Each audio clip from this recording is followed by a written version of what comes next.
ভারতীয় railway BJP railway বলে সরব হলেন বিধায়ক রামেন্দ্র সিংহ রায়। বর্তমান সময়ে জাঁকজমকভাবে তারকেশ্বরে চলছে শ্রাবণী মেলা। এই অবস্থায় যাত্রীদের নিরাপত্তায় রেল প্রশাসনের পক্ষ থেকে নেওয়া হয়েছে একাধিক পদক্ষেপ। যেমন বিগত বছরগুলিতে ট্রেনের হকার্স ও স্টেশনের বাইরে অস্থায়ী দোকানদাররা মেলার সময় বেচাকেনা করতে পারলেও এবছর সম্পূর্ণ বেচাকেনা বন্ধ। স্টেশনে যাওয়ার সমস্ত ছোট ছোট রাস্তাগুলিতে ব্যারিকেড এবং পুলিশ কর্মী দিয়ে তা বন্ধ করে দেওয়া হয়েছে। এছাড়াও সোমবারের মতো গুরুত্বপূর্ণ দিনে বৈধ টিকিট না থাকা সত্ত্বেও ওভারব্রিজ দিয়ে নিত্যযাত্রীদের যেতে দেওয়া হয়নি। পাশাপাশি স্টেশন সংলগ্ন ফাঁকা জায়গায় রেলের তরফ থেকে অস্থায়ী যাত্রী নিবাস তৈরি হলেও সেখানে নেই কোনো শৌচাগার এবং নেই কোনো পানীয় জলের ব্যবস্থা।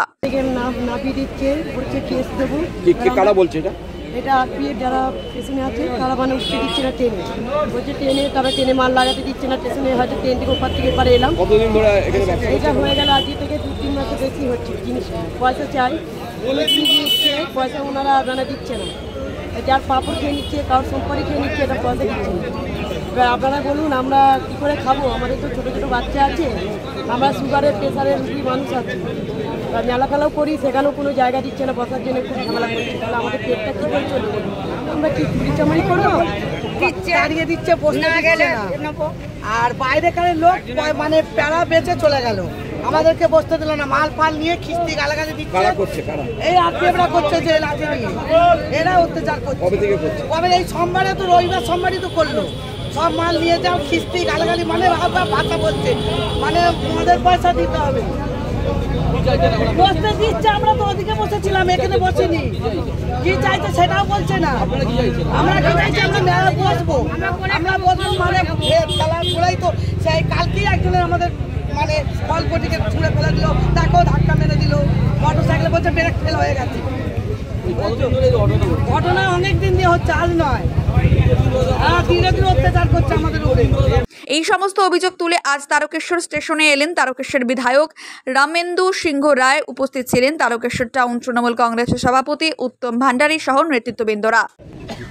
আমরা আজ থেকে 6-7 মাস আগে থেকে এখানকার আরপিএফ এর অফিসার, স্টেশন মাস্টারের মাধ্যমে এবং আমি নিজে ডিআরএম এর সঙ্গে দেখা করেছিলাম, লিখিত দিয়েছিলাম সেই জায়গায় যে আমরা চেয়েছিলাম যে হকাররা যদি টেম্পোরারি টেন্ডারের মধ্য দিয়ে এরা বসতে পারে, সেটাও তারা রাজি, যে রেলকে ফাঁকি দেবে না।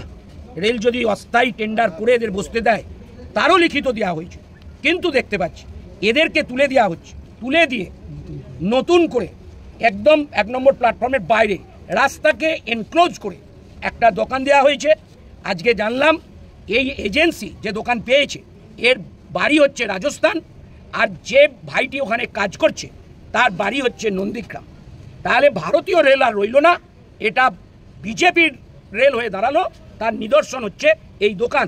এবং এই যে গত রবিবার সোমবার লক্ষাধিক লোক হয়েছে, কয়েক লক্ষ লোক হয়েছে, স্টেশনের ভেতরেও আমরা দেখলাম একজনকে নতুন করে দোকান করিয়ে দিল। অথচ এখানকার হকাররা বারবার আবেদন করছে লিখিতভাবে যে আমাদেরকেও অস্থায়ী টেন্ডারের মধ্যে বসতে দেওয়া হোক। তাদের কর্ণপাত না করে বাইরের স্টেট থেকে এজেন্সিকে দিয়ে এই রকমভাবে তারা অকুপাই করছে, সেখানে কোনো যাত্রীর অসুবিধা হচ্ছে না।